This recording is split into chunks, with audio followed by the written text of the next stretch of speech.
Ndabasuje mu izina rya Yesu, nizere ko muri amahoro, nizere ko mumeze neza abakunzi ba Deep 5 TV.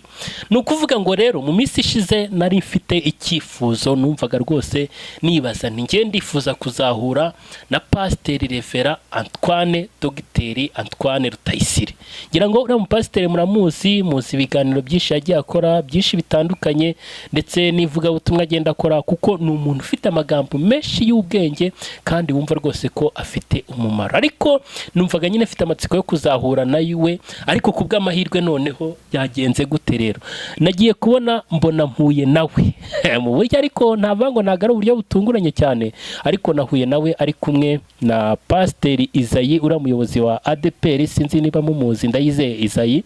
Ni ukuvuga ngo twahuye, turicara, turaganira, ndetse turanasangira ku buryo twunguranye ibitekerezo. Noneho hari amakuru bansangije, noneho numva mbese binkoze ku mutima, ndavuga ariko iyi ni inkuru nziza, wenda ari nayo mpamvu ngiye guhita nyibasangiza mu buryo bwihuse, ntago shaka kuza gutinda. Ni ukuvuga ngo nashakishije abantu benshi bagiye bakoresha ibiganiro Revera Dogiteri Antoine Rutayisire, uriya mupasiteri twubaha cyangwa se tunemera cyane. Nashakishije nimero ze ndazibura, ndangije njya kuri YouTube channel yitwa Komera TV, shakaho nimero, n'ubundi mvugana nabo ngo numve ko bamuzana Antoine Rutayisire, biranga. Noneho nza kujya kubaza umuntu umusengera muri AEBR, nawe numvaga ko yashobora kumizo nimero, mbona nawe ntago azimpaye. Ariko kubw'amahirwe nagiye kuri ChatGPT nshakishaho nimero, ngize amahirwe nyigwaho. Nimero rero maze kuyigeraho ndahamagara, mpamagaye ariko nitabwa n'umudamu, arambwira ati bite, ni byiza, ndabibwira ati none se murifuza iki? Ndavuga nti nifuzaga ko mwampuza na Pasiteri, ndamushaka. Ati Pasiteri we? Ni Pasiteri Dogiteri Antoine Rutayisire. Ati uretse gato, hari umuntu bari kumwe mu kanya, arandaje muguhi. Nubwo nyine yahise afata telefone, ndabase ngume ku murongo cyangwa nkupe. Arambwira ngo guma ku murongo nta kibazo. Bwaguma ku murongo nyine, aragenda, numva aramumpaye. Ati bite byawe? Ni byiza. Ndamwibwira, ndamubwira rero mfite YouTube channel ntoya itaragira higera, gusa nyine ndumva nifuza ko mwafasha tugakorana ikiganiro. Noneho twamara gukorana ikiganiro nkaba nagishyira kuri iyo channel yanjye, nyine nkareba ko yazamuka. Ati none se ukora ibiganiro bijyanye n'iki?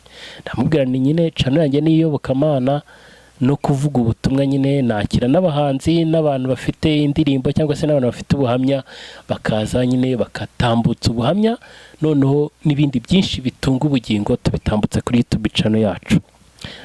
Arangije arambaza ati none se ngewe urashaka kunyakira mu ruhe rwego? Nyine ndavuga ni mwebwe, kubera ko mufite experience, munyemereye naza tukaganira, ahubwo mwebwe mukanyungura inama, mukama n'ibitekerezo by'ukuntu channel yanjye yazamuka, kuko ni mwebwe mufite ibitekerezo byagutse kandi byangirira umumaro. Arangije arambwira ati mbo nta kibazo, wowe tega noneho moto uze udusange aho turi. Barahandangira, ndangije ndagenda, ariko nagiye ku muhanda, kuko bahandangiye numva ntabwo ndi kwamenya neza. Ndangije njya ku muhanda, mbwira umumotari nti reka akiri no telefone uvugane n'abo bantu bakuyobore ahantu njyana. Ubwo nyine bahise bamuyobora, arangije turagenda, yanciye amafaranga 1500. Turangije turagenda, noneho tugeze ahantu hari igipangu cyiza, ndakomanga, nuko baradukingurira. Haje umuntu w'umuzamu aradukingurira, arangije arambwira ngo bite, ni byiza. Ati ni wowe se waruje kureba Pastor? Ndavuga nti ni ngiye. Ngo witwa nde? Nitwa Kwizera. Arambwira ati ati noneho rero nimba ari wowe, bari babitubwiye ko ugiye kuza, ngwino nkwereka aho bari. Ndagenda njya mu gikari, nyine banjyana mu gikari ahantu nabonaga hari ameze nk'abubatse akantu keza, nyine mbese sinzi ukuntu inzu zo bakire ziba zubatse, nyine nabonye ari ibintu byiza nyine by'igisirima, ahantu heza cyane. Bari bicaye bari kuganira, mbona ari kumwe na Pasiteri Isayi. Pasiteri Isayi uriya wa ADPR. Ndagenda nyine, kuko njya mubona kuri televiziyo, nta handi rero nakabonye, nako urebye bose nta nahandi nigeze mbabona amaso ku maso, ahubwo nibwo twari duhuye amaso ku maso. Nyine ndagenda ndabasuhuza, ndicara, banyereka aho nicara, ndicara, dutangira kuganira. Arangije arambaza ati none se ibintu bya YouTube wabitangiye ryari? Ndamubwira. None se umaze kugira abantu bangahe? Ndamubwira. Ati none se nyine kuki kuki bitazamutse. Ndavuga ni rero nge inkurikije igihe natangiriye nkareba n'abantu twagiye dutangirana, nabonye benshi baramenyekanye kandi nabuze n'umuntu byibura nakwishyura kugira ngo anyamamarize cano ndebe ko nanjye yazamuka ikamera nka ziriya zabaye Irene cyangwa se n'izabaye Simbi TV n'izindi zitandukanye nk'izo.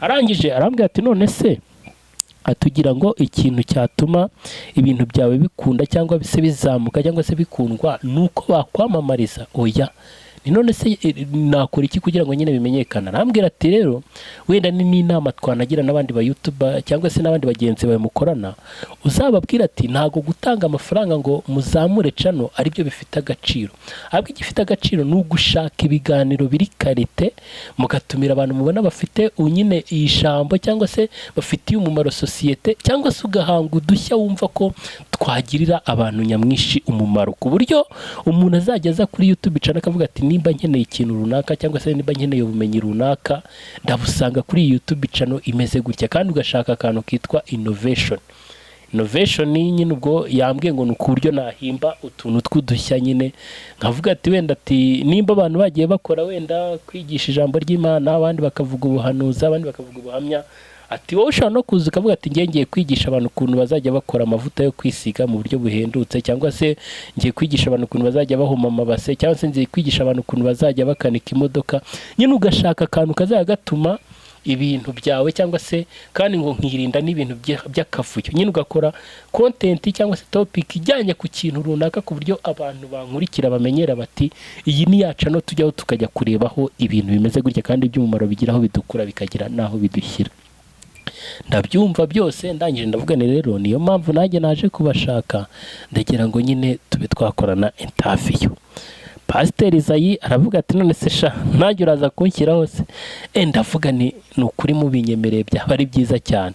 Noneho Pasiteri Antoine Rutayisire arambwira ati none ubwo ngubwo uraza guhita uvuga ati wahuje Pasiteri Antoine Rutayisire na Revera Pasiteri Izayi Ndayizeye. Ndavuga ni rwose nyine urumva ko iyo video byanze bikunze nimuhuriramo mwese muri abantu bazwe kandi bakomeye muri iki gihugu, byanze bikunze nanjye channel yanjye ishobora guhitira rigeze no ku 500 by'abasubscriber. Nyine bose bahise basekera rimwe mumvise ibyo mvuze, ariko ku mutima ndavuga ni noneho nanjye aho byahereye ndagafashe birarangiye pe.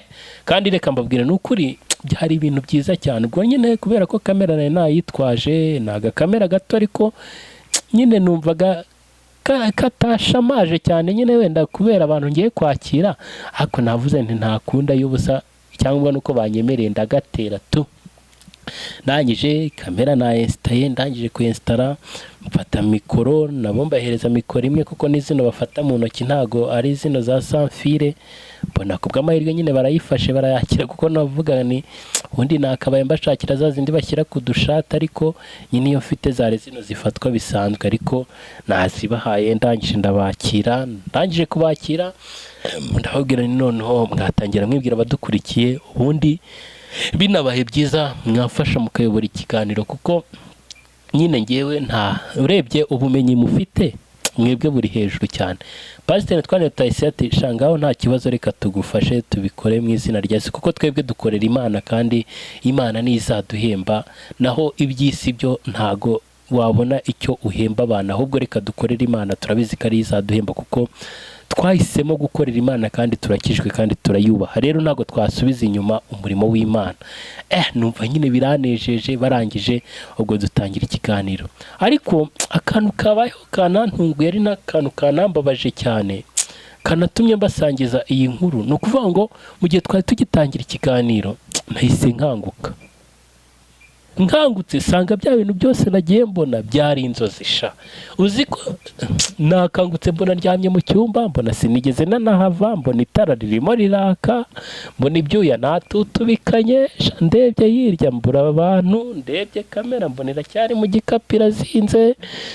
Nyine numva birambabaje, numva bineye agahinda, ariko ku mutima ndavuga ni wasanga wenda izi nzozi hari n'ikintu zisobanuye wenda mu buryo bw'umwuka. Ndavuga ni reka nze nzibasangize bano bakunzi ba Deep5 TV, wenda muraza kumbwira icyo izi nzozi zisobanuye, kuko nyine nge byancanze numvise mbuze ikintu nakora ndavuga ni basi wenda abantu musobanukiwe iby'inzozi abantu wenda muzi icyo biba bivuze mumbwire koko ubundi izo nzozi zisobanuye iki kuko byanze bikunze nge ndumva zitaba zapfuye kuza gutyo gusa byanze bikunze hari impamvu nazirose mwambabariye mukambwira icyo zisobanuye aho hasi muri comment nimba rwose muzi ubusobanuro bw'inzozi cyangwa se muzi gusobanura inzozi cyangwa se mungira inama uburyo kinamenya ubwo busobanuro bw'izo nzozi cyangwa se ni ibitekerezo byanjye se simbizi mwe mwandike muri comment ko mubyumva gusa nimba uri namushyashya kuri icano nta kibazo wakora subscribe ukanda like ukanaduha comment kuko hano kuri Deep 5 TV tubagezaho byinshi byiza kandi bitunga ubugingo murakoze rero mbifurije amahoro n'imigisha ndabaramenyesha ko hano nyine tujye twakira abakozi b'Imana batandukanye tukakira impuguro zitandukanye z'umuryango n'ibindi byinshi bitandukanye muzagenda mubona murakoze Imana ibahe umugisha.